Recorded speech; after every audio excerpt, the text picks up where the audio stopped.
Well, hello, my YouTube fans. This is Stephen LeBooth from Ghost Stories Told from the South, guys. Happy New Year. I'm ready. I'm pumped. I'm ready to go. Got some good stories. I'm going to be going over some prisons in Texas. I'm going to do a prison theme. Going to be doing prisons. They're pretty spooky and got some cool shit. So, now let me get over here. Before we do anything, hit that subscribe button. Here, there, somewhere. Anywhere, hit it. Now let's get the audio going for the old podcast and we'll get this son of a gun going. Well, hey, welcome back to another scary edition of Ghost Stories Told from the South. I am your host, Stephen LeBooth, and we got some scary stuff for you today. Well, hope everybody's having a great week at work so far, and I do hope your new year is going good. This is like day 3 of the new year. Hard to believe it's already 2023. It's crazy. When I was growing up in the 80s, I never thought about 2023.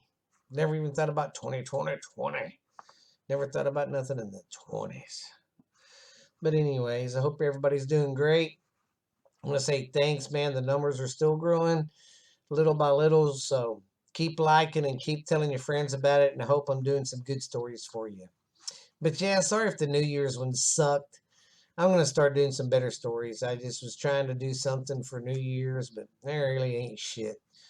So I'll just keep it to my ghost story stuff. But like I said, I'll just stick to that. I want to thank you guys, like I said, for everybody who listens and stuff. And thanks for the support. And like I said, I'm being heard all around the world, and it's freaking cool. I love it. I love it. I love it. I love it. But I'm glad you're liking the YouTube videos. I'm going to try to start doing more videos of the podcast too. So, yeah. All right. Well, I guess if it's that time, guys, I've got all the thank yous and stuff out. And wherever you're listening, whatever country, thank you very, very, very much. Like I said, don't be shy. Find me on Facebook, and then you can DM me and tell me about a ghost story or something you want me to talk about on the show. So, or if there's some ghost in your neighborhood, some kind of legend or urban legend or something, tell me about it. But without further ado, guys, go ahead and get you a nice blanket. Snuggle up with some nice warm coffee or some cocoa by the fire. And let's start the scary stories. What do you say? All right. You know how I roll. I do all this editing deer in it, so the audio part, so I don't have to do it when I'm done. All I gotta do is finalize it and send it on its way. All right, let's get back to the podcast. Okay, our first story is the Milam County Jail. And this one's, of course, these are all in Texas, so. All right, what do we got here?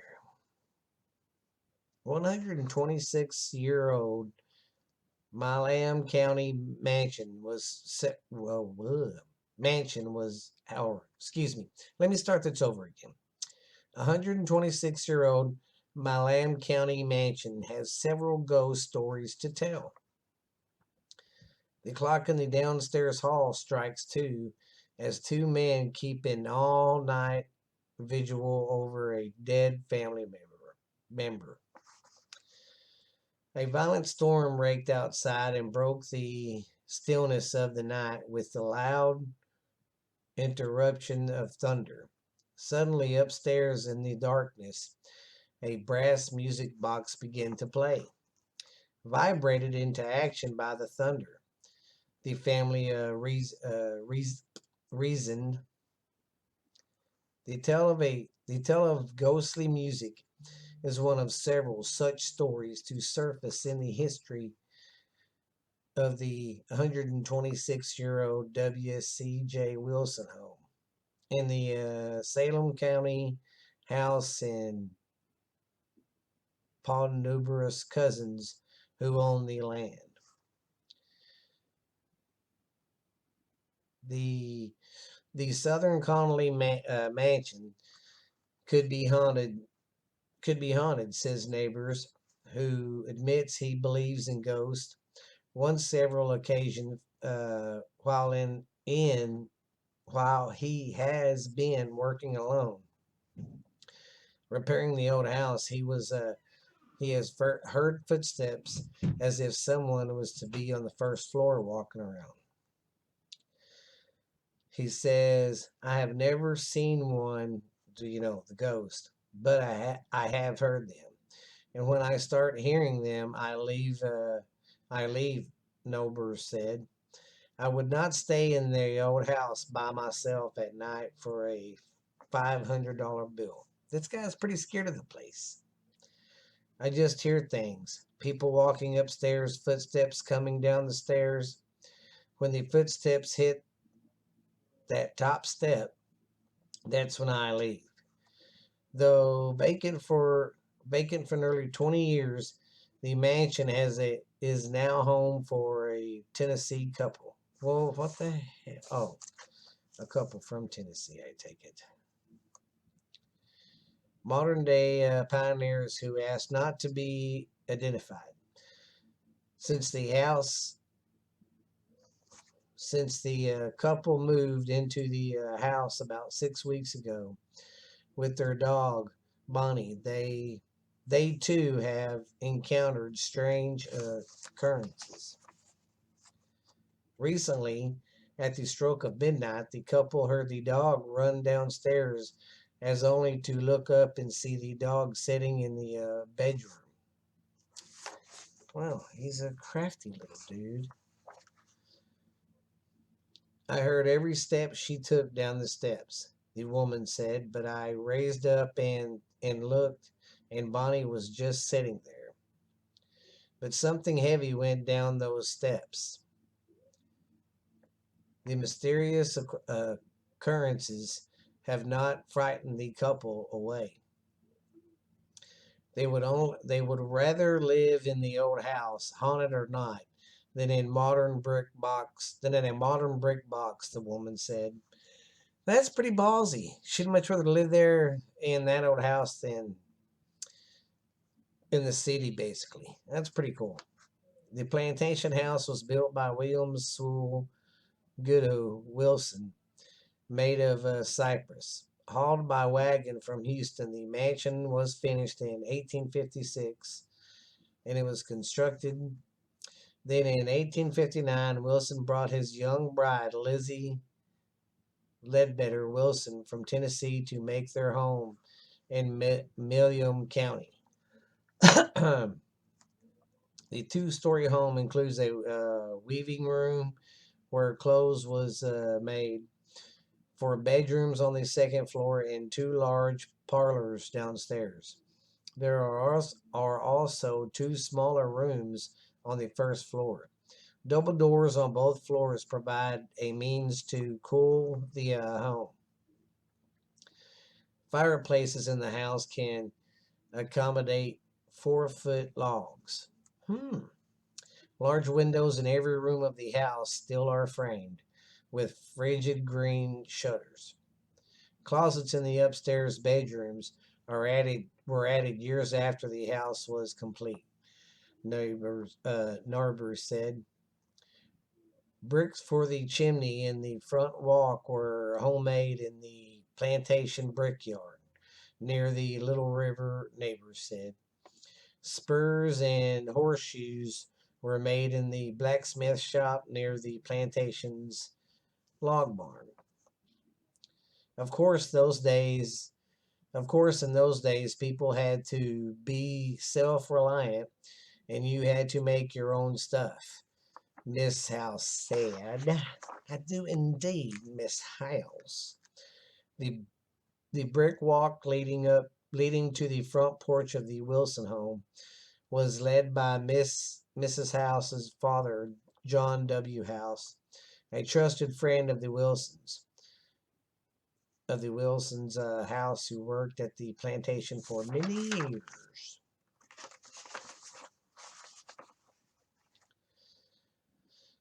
There was a huge place, Miss House said. I did not know how many acres they owned, but they were all fixed.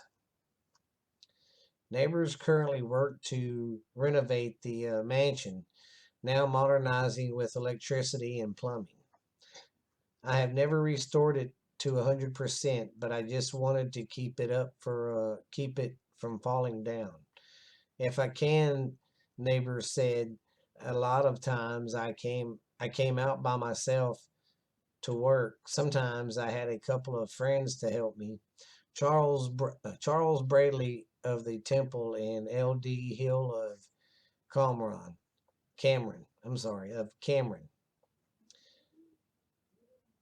They like they like that sort of thing. Inside the house, neighbors pointed out a rocking chair, unupholstered in the upholstered in cowhide, which is believed to have been made in the 1820s and brought to Texas by a covered wagon. Most of the antique furnishings have been donated to the West Texas Museum at Texas Tech University in Lubbock. Many antique furnishings and items, however, have been stolen from its Wilson home. Over the past few years, neighbors said, iron cookware and old finished crock telephones were among the items taken, he said. Once, while exploring the old building in the estate, neighbors found an original Ely. Don't know what that is. An Ely Whitney cotton gin, believed to be one of three such as machines still intact in the United States. The gain has been donated to the West Texas Museum. Over gins are exhibited they are exhibited at the Smithsonian Institute at Henry Ford Museum's, neighbors said. The double doors that open into the main hall of the house are original. One door bears a sign of repair made shortly after the house was completed. During a storm, a lightning bolt struck a tree limb that struck the door, breaking several boards, Mrs. House said. While restoring the mansion, neighbors discovered a board covered with dates and... Man, this one's pretty long. With dates and information about the construction of the house, which was supervised by Everett E. handwritten a letter dated from 1856. Ordering glass for the windows was discovered in an old trunk. The glass order came by ox cart, neighbors said. I guess they figured the glass would be broken by the time they got it here. Exploring the dusty contents of the old trunks, neighbors found a Bible that had belonged to Judge R.B. Baylor, a lawyer and district judge and active politician who founded the Baylor University. The Bible was left by Baylor, who perhaps was an overnight guest of the Williams, neighbors said. Also found in the estate was the diary of a physician who kept a written account of his travels to Texas frontier during the 1830s. The Wilson plantation was established on land donated by the Spanish government to W. W. Lewis, Mrs. House said. They, the Wilsons, also had a big farm up in the Wilson cyclone area, she said too. Wilson died in 1896. Mrs. Wilson, prior to her death in 1921, divided the land.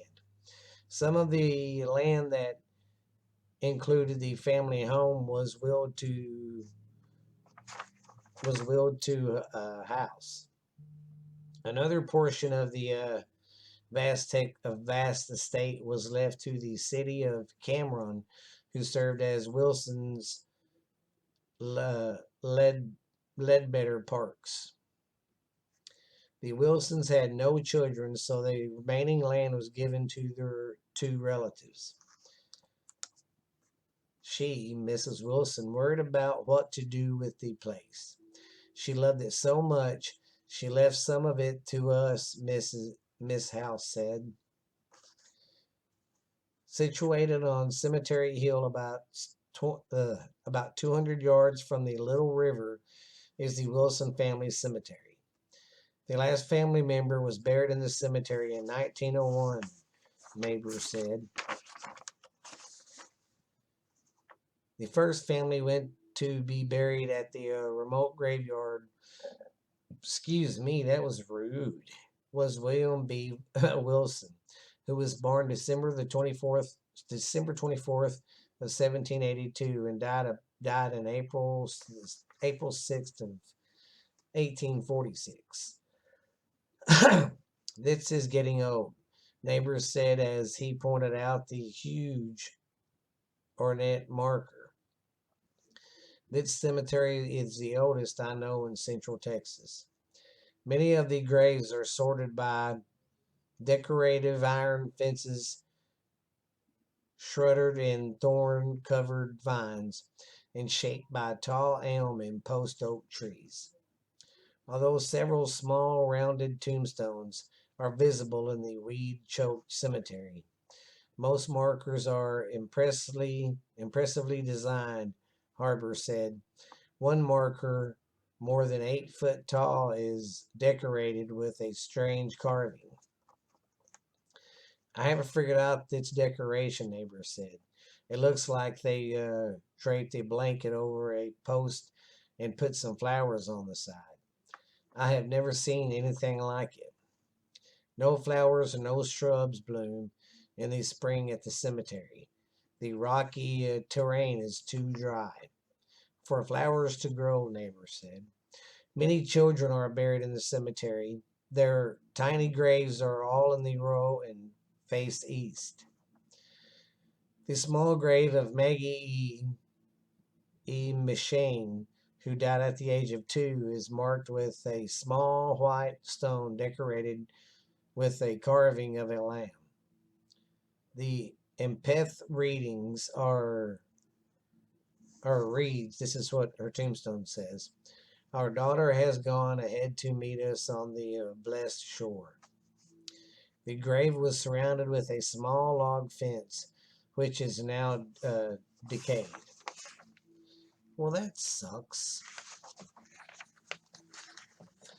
Well, I'm sorry. I got that one wrong. I thought I was looking up stuff about a haunted prison. But hey, man, it's all good because I still got some stuff to talk about for the prison. But that was a cool house. That was a house here in Texas.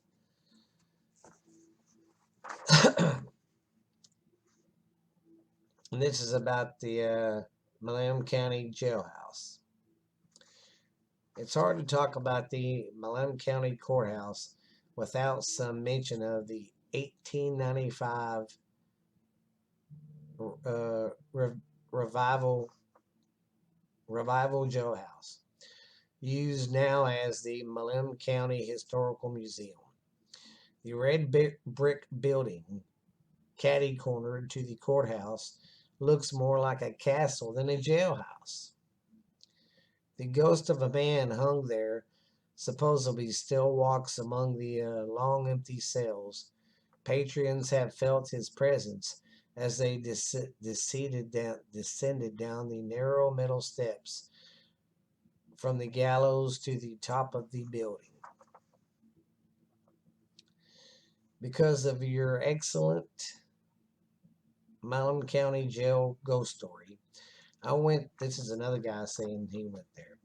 I went to the county jail, and you're right, there is most definitely a ghost there.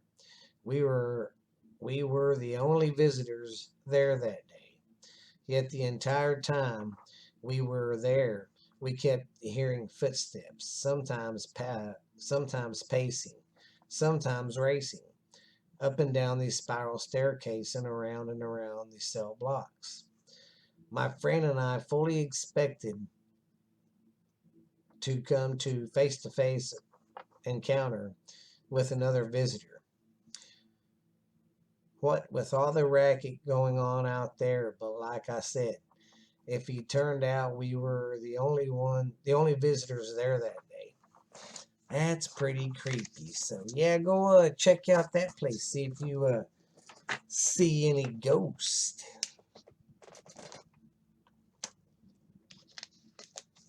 All right, gonna take a quick break, and we'll be right back.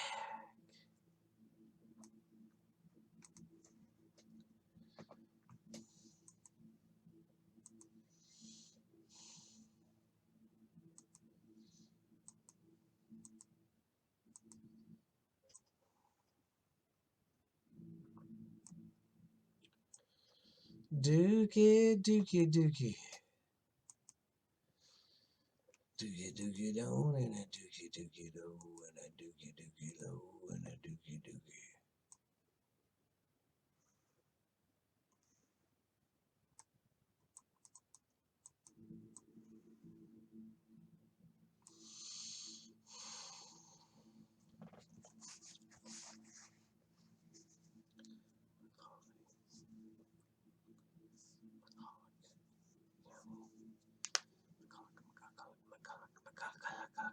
Oh, I forgot y'all was still there. I had to do a commercial real quick on the podcast. I always forget y'all are there. I'll keep forgetting to do a YouTube video.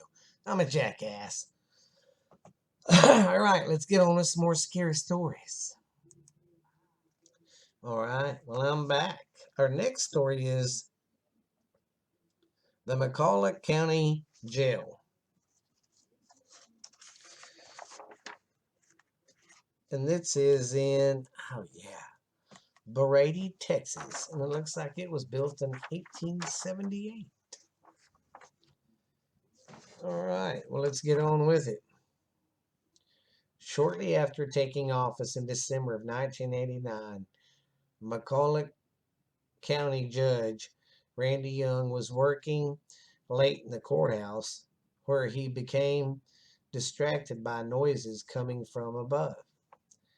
I was bothered by constant banging and sounds of many people running across the room.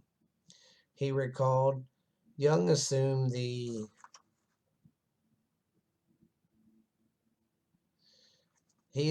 was the cleaners that was coming from the third floor extension office where 4-H students conducted regular meetings.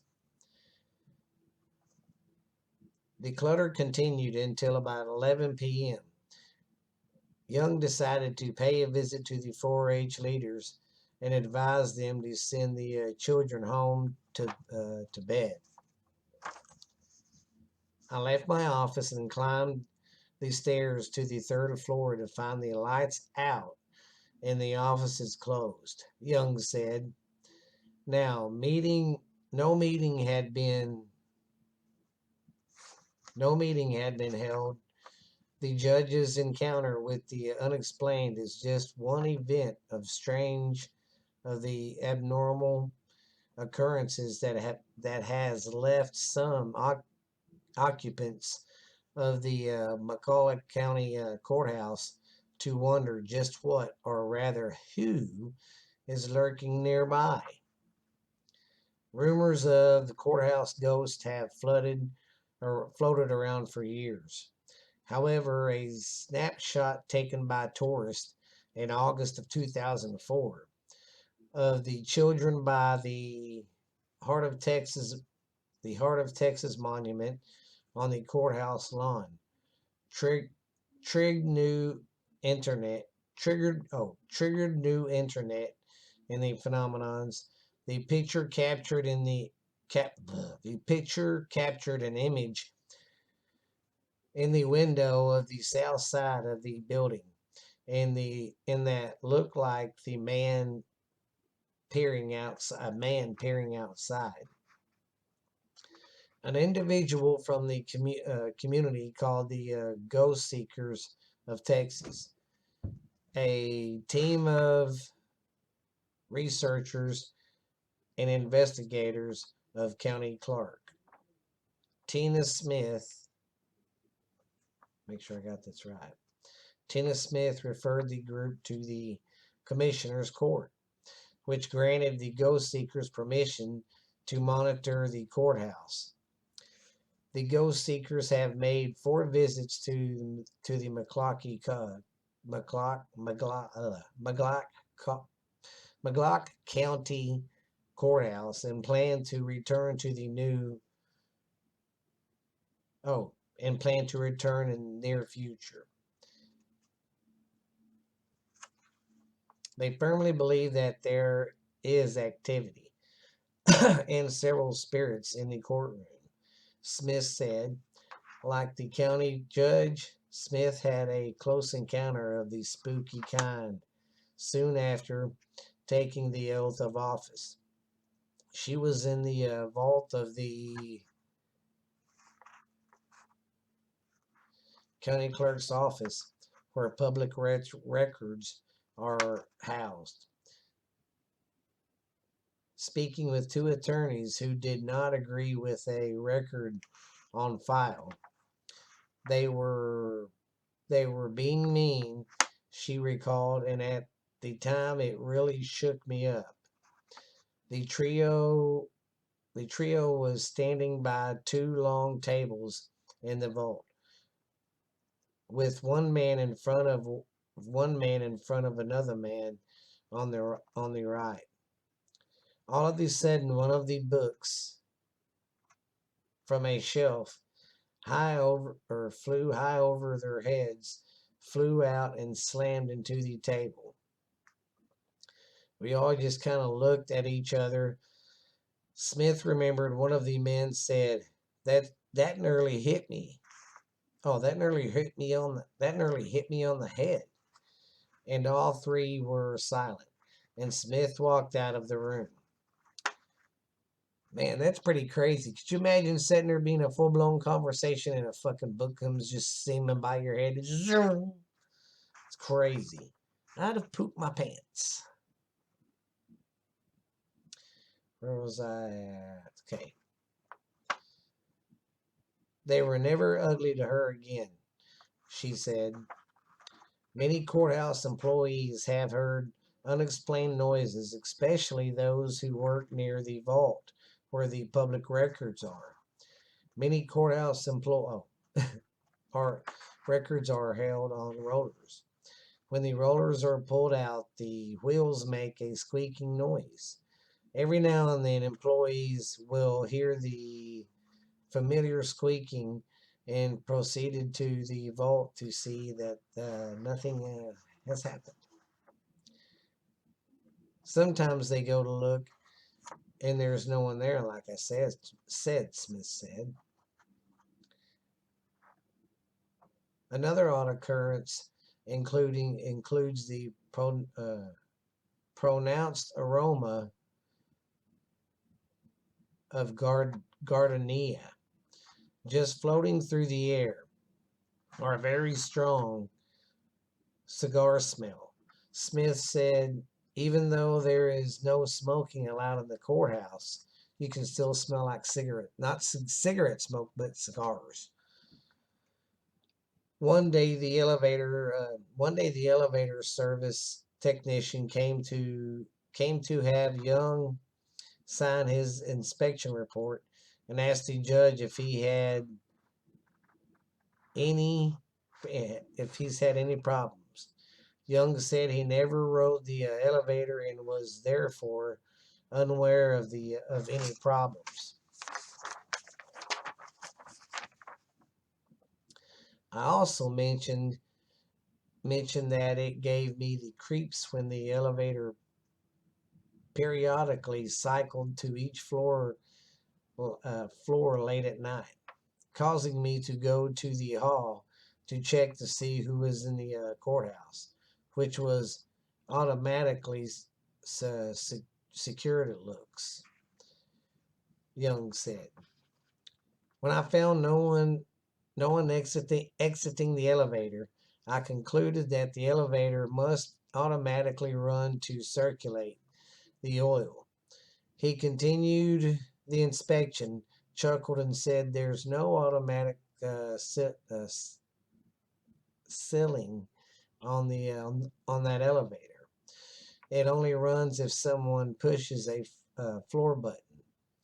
The ghost seekers have not yet to offer a firm explanation for those in unusual events.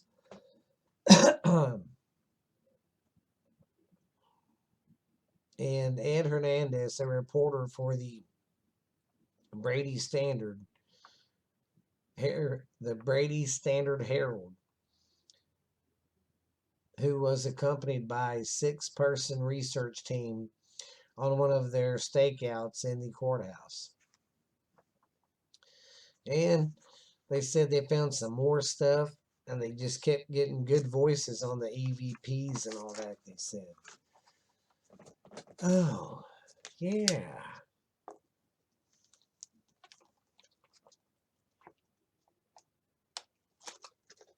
Oh, gosh. Well, I hope y'all enjoyed that little bit story. Let's see. I'm going to skip this one, I think. Yeah. Now, I think we're going to do... Where is this one? Gonzales County. Oh, here's more of the... Okay. So I still got some to go. Well, all right. That sounds like a good deal. So let's get with the new one.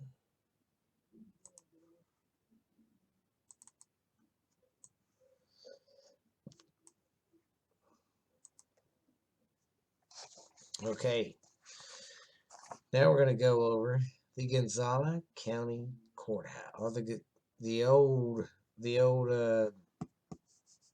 Gonzales Jail. Is what we're going to do. Now it's a museum. Excuse me. Ew. But here we go. The haunted Gonzales County in Jail Museum. For over 70 years, prisoners have hung on the gallows at the old Gonzales, Texas jail.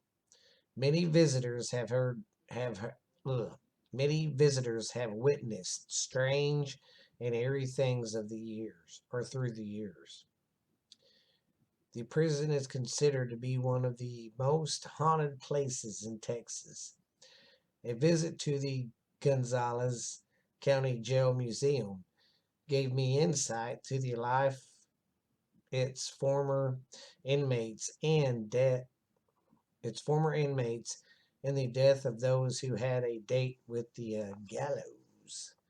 In other words, they got executed. They got hung. All of these ceilings are made of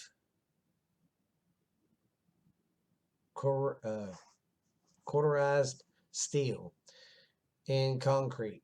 On the lower floor are display cases for the articles taken from the prisoners.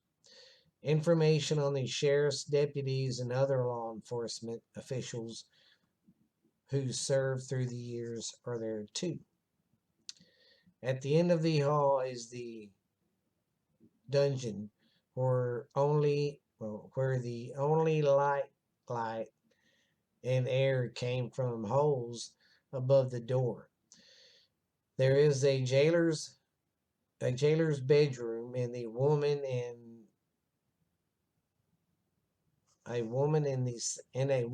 one of the cells. The second and third floors featured a large room known as the runaround, which is 2 stories high and was not used for hardened criminals.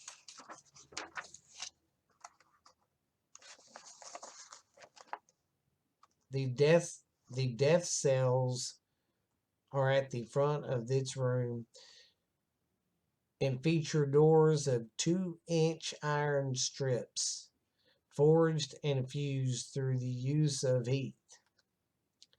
Bore a borax and hammer, since the jail was built before welding was invented. In each wing of the room are two-story metal cells, built as rooms within a room and featuring more of the rifted doors. The last time the gallows were used were in 1921 and were torn down in the 1950s. They stood around next to the third floor walkway. The present gallows are rep, an exact repu, rep. Oh God, I can't say rep. Oh God, an exact. Anyways, it is an exact duplicate. That's what I was trying to say. An exact duplicate of the original gallows. Large doors at the cell blocks feature small swing out doors with bars. From each, with the jailer could observe the prisoners and inside. The room are levers that open and close latches on the cell doors. The jail was built in 1885 and closed in 1975. Damn, they got their money out of that. Almost 100 years old. Where was I at? Okay. It features rebuilt gallows, original cells, sheriff's and jailer's quarters. Visit the Gonzales County Jail and Museum and get a glimpse into working at the jail and living at the jail must have felt like. Maybe you'll see some ghosts there. That might be pretty fun. It was a jail and now it's a museum. Well. Time for the next one. Now, this next one's going to be a good one. It's going to be a fort.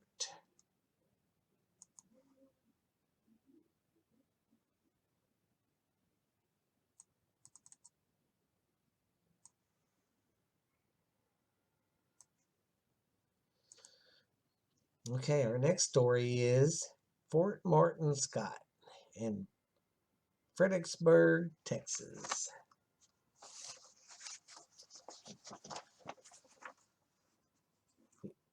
Fort Martin Scott,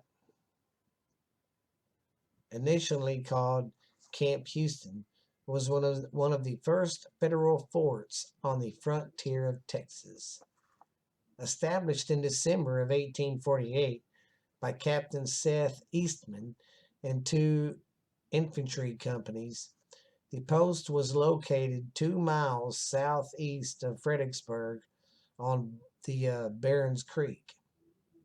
Its object was to protect travelers and settlers along the Fredericksburg-San Antonio Road from Indian attacks. The post was renamed in December of 1849 for Major Martin Scott, who was killed at the Battle of Molina del Rey in 1847. The German settlers who had established nearby Fredericksburg had privately established and lasting treaty with the local Comanche Indians. In 1847, however, the treaty did not apply to the settlers living outside the community. Indians who actively traded with the German settlers were often involved in skirmishes as they traveled to and from Fredericksburg. As more and more white families immigrated to the traveled rough region, it's nearly led to open warfare in 1850. To avoid this, several tribes along the Indian agent John Rawlins escorted by his second dragons from the Fort Martin, Scott. Met there near the San Saba River. The meeting resulted in Fort Martin, Scott. The meeting resulted in the Fort Martin Scott Treaty, which improved the situation enough to prevent upon hostiles for the next several years. It became less and less necessary to protect the civilians from Indian attacks, and the fort was closed December of 1853. During the Civil War, the post remained unoccupied, but afterwards, in September of 1866, it was filled again with federal troops under the orders from General Philip Sheridan. The occupation was brief, however, and was abandoned by the end of the year. In 1986, the Fredericksburg Historical Foundation began to develop the site into a park. It reconstructed several buildings, including the post commander's quarters, 6 buildings of officers' housings, a Salter store and warehouse, laundry and a bakery, and a hospital, 3 barracks, and a quartermaster's warehouse, and a stable with a barn and a blacksmith shop. The guardhouse, made of cut limestone, is the only surviving building from the original fort. The site was located 2 miles east of Fredericksburg on US 290. What's this one about?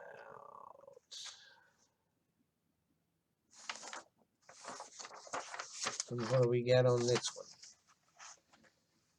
one? Okay, so.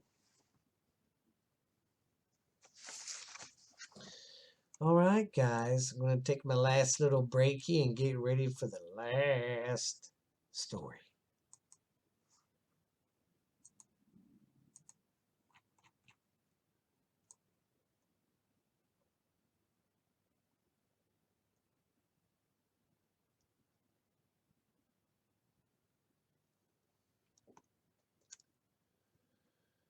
Oh.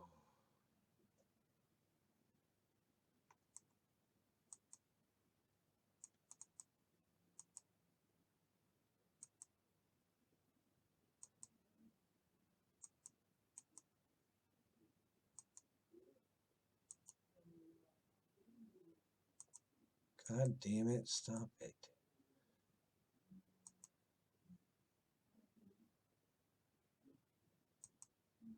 Jesus.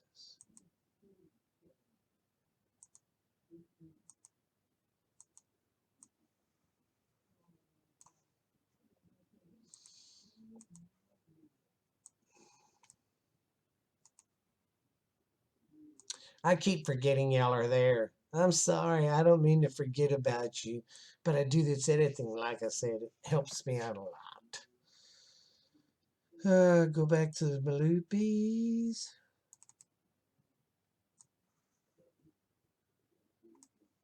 Okay. All right. Our next story is the Texas State Penitentiary in Huntsville.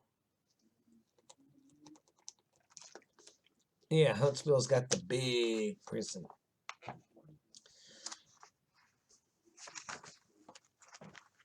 Okay. Among Texas prisons, the State Penitentiary in Huntsville is the most haunted. Although the building has not been in use since the early 1950s, the area known as Death Row remains active. Those who dare to visit will likely experience the sounds of chains clanging against the cell doors. Some locals report hearing the sound of men crying, terrified of their terrified to their end at terrified for the end at the gallows. It's been said that those who dare confront those spirits will experience nightmares for weeks to come. Dreams of having ropes and nights spent in the the isolation chambers are all fairly common. Be sure to bring an MVP recorder with you, and no telling what you might get. All right. Well, this one is tells a lot more about it. The prison's first inmates. I'm sorry, this place was built. Oh yeah, 1850, not 1950. Jackass. Okay. The prison's first inmates arrived on October the 2nd of 1849.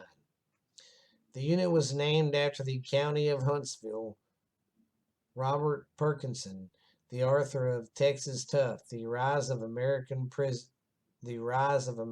Prison Empire, who wrote the unit was within Texas, the first public work for any importance. Originally, Huntsville unit was only for the white Texans. Back then, they didn't know any better. They were fucking stupid. Okay. The only penalties available to black Texans were whipping and hanging. God damn. That's fucked up. You don't give them jail time, just straight to the gallows or beat the shit out of them. Anyways, during the American Civil War, prisoners at Huntsville produced tents and uniforms for Confederate forces at the prison's textile factory. After the Civil War ended, Huntsville unit was the only prison in the former Confederate States of America to remain. Peckerson stated that the prison became within the state the first racially integrated public institute. So basically, what that means, they put the white people and the black people together. So there wasn't no divide. Originally, women in the Texas prison system were housed up in the Huntsville unit. Beginning in 1883, women were housed in the Johnson Farm, a privately owned cotton plantation near Huntsville. During this time, there was some concern that immoral practices may be restored in regards to the female prisoners. Basically, I guess they weren't getting treated very good. Historically, the prison served as the administration headquarters of the Texas prison system and the Texas Department of Corrections. The superintendent and the other executive officers worked in the prison, and all of the central officers of the system departments and all of the permanent records were located in the prison. In 1993, John Lomax and Alan Lomax recorded the earliest known recording, This Little Light of Mine, when they recorded Jim Bowd of Jacksonville, Texas, singing at a prison. Well, that's pretty cool. I didn't know that. In 1974, the prison was the site of an 11-day siege on one of the longest hostage-taking sieges in the United States history. 3 armed inmates held several hostages in the education department. The ringleaders had been a porter in the chapel and usually worked in the inmates' dining hall. 10 hostages were employees of the prison system. 2 were educators and 1 was a guard. Later on, the prison chaplain would also become a hostage. 4 prisoners were held as hostages. On the final day, the inmates tried to escape using chalkboards and hostages as shields. One of the guys was killed in the attempt, and the other one was killed besides one of the hostages that got shot. Well, that's pretty sad. And then one of the guys that survived that uh, ordeal, he got executed on May 23rd of 1991. He was executed for that chick's murder because he used her as a shield. Well, with that much drama, with that much energy and negative energy, no wonder that place is haunted. I mean, really, that's pretty creepy if you ask me.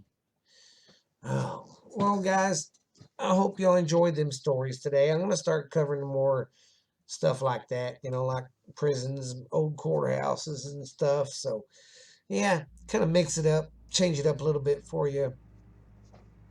Just want to say thank you again, guys, for listening to my faithful people who come listen every week. But like I said, if y'all have a story you want me to talk about, hit me up on my DMs on Facebook. You can get a hold of me on my email. It's all lowercase, ghost stories told from the south at gmail.com. I'll get back with you. Just want to say thank you guys once again for listening. I'm glad y'all love the show, and I'm going to get some more great stuff to talk about. But if you have been listening to this has been Ghost Stories told from the south. And I have been your host, Stephen LeBoux. I hope you have a great Thanksgiving. Excuse me. We'll see you guys later, man. Have a good one.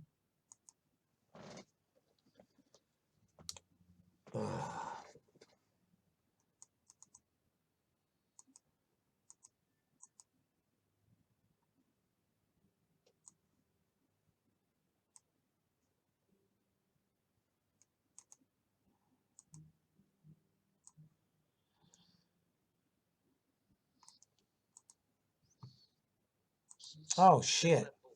Forgot, guys. I will. I will see y'all next time. This has been Ghost Stories Told from the South, man. See y'all later. Have a good one, man.